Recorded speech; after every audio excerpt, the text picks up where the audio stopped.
Hi, it's me again with Corel Draw Tips and Tricks, and this is the second part about this artistic media docker. I just created this brush stroke, and I'm going to apply it to my new line, and I can get that. That's like a stitch effect. So I thought I'd just show you how I created it. I've done a video kind of like this, and for the video, we're just going to make the line blue now. So I just took a bunch of rounded rectangles. That's just a rectangle that are rounded. And I multiplied it to about the length of my page. And you could play around with that. So click on your new color. Go up to your artistic media brush.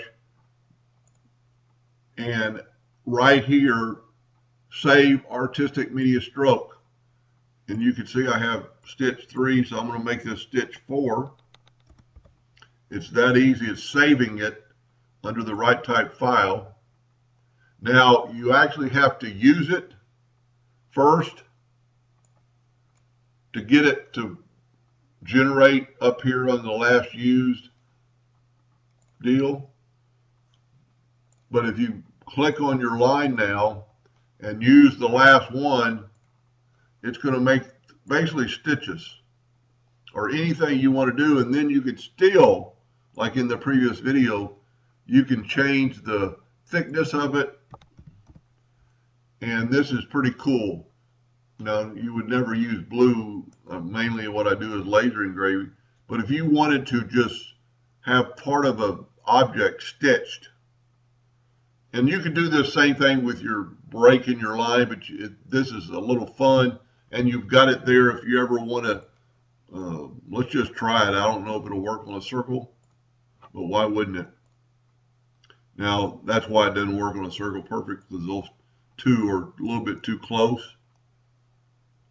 But there's probably a way around that. But that's a pretty cool effect to create your own brush stroke. You know, let's just do one more. Let's do my favorite 2-point line. Make a little bit of a curve to it. Go up and grab that one. And in that quick, I made a stitch effect, or just a line effect. It's not perfect because it's around the curves, it's making it a little shorter. But you can still, change things with this and change the pen pressure, change the, make it a lot thicker.